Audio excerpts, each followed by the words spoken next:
धीरे से उतार तनी नथिया राजा, जो बना हमार बाटे बतिया राजा। धीरे से उतार तनी नथिया राजा, जो बना हमार बाटे बतिया राजा। जनी जा कमाए कलकतिया राजा, मारली सवतिया मतिया राजा। जनी जा कमाए कलकतिया राजा, मारली सवतिया मतिया राजा। लाली उठा लाली कनवा के बाली, सुन होई ना की के नथिया राजा। जनी जा कमाए कलकतिया राजा, मारली सवतिया मतिया राजा। मारली सवतिया मतिया राजा। तो जी हाँ दोस्तों, नमस्कार, स्वागत करता हूँ आप सभी का जीआरसी संगीत सीखो 398 में। तो आज फिर से लेकर आया हूँ आप सभी के लिए ये बिल्कुल फुल और फ्री सॉन्ग है। जो भी सिंगर भाई गाना चाहते हैं इस गाने को गा सकते हैं। पूरा गाना है, आप लोग वीडियो में एंड तक बने रहिए तो ये आप लोगों को समझ में आएगा। एकदम धमाका मैटर है, बम्पर ब्लास्ट होगा। अगर अच्छी तरह गाएंगे, अच्छी कंपनी से गाएंगे आप लोग तो ठीक है, इसका डीजे ट्रैक कटवा कर गा सकते हैं तो और मज़ा आएगा।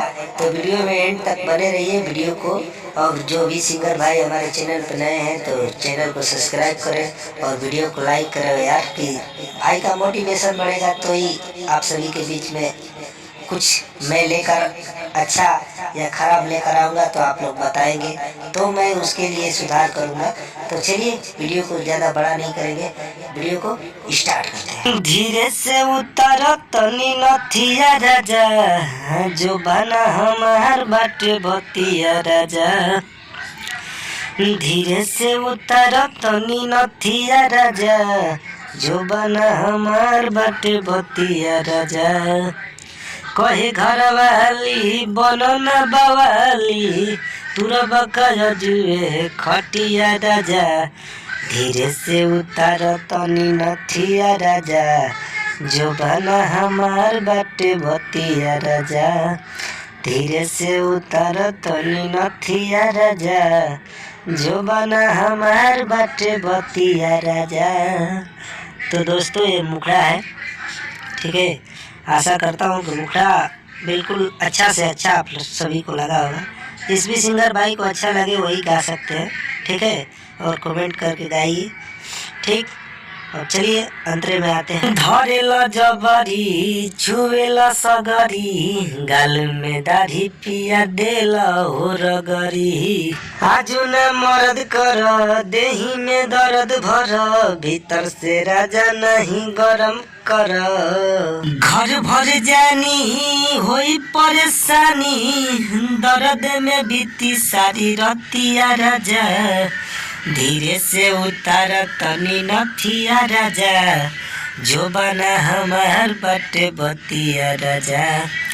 धीरे से उतार तनी नथिया राजा, जो बना हमार बाटे बतिया राजा। तो दोस्तों ये है पहला अंतरा, ठीक है। मैं काट काट कर इसको गाया हूँ, थोड़ा गाना बड़ा है, आप लोग गाएंगे तो खुद समझ में आ जाएगा आप लोगों को, ठीक ना। तो चलिए लास्ट अंतरे में आते हैं। और जो भी सिंगर भाई पर्सनल सॉन्ग लिखवाना चाहते हैं तो हमसे लिखवा सकते हैं। कम से कम चार्ज में हम गाना लिख देंगे, ठीक है। आपके हिसाब से गाना होगा, आपके हिसाब से चार्ज होगा, ज़्यादा चार्ज भी नहीं रहेगा। तो चलिए स्टार्ट करते हैं लास्ट में। ये सैया जमन तो हार मन बा, झमन दीवाना हो तो हरे नु धन बा। साड़ी हटाव तारा देखो हमर देहिया, अमन अकेला जनी जोड़ अभी नहिया। लड़ी जे गाड़ी तो देह होई भारी, होई तो हरे अवरतिया राजा। धीरे से उतार तनी नथिया राजा, जो बना हमार बाटे बतिया राजा। धीरे से उतारो तनी नथिया राजा, जो बना हमार बाटे बतिया राजा। तो दोस्तों आशा करता हूँ कि वीडियो आप लोगों को अच्छा लगा होगा। तो चलिए फिर मिलते हैं नेक्स्ट वीडियो में, तब तक के लिए इतना ही।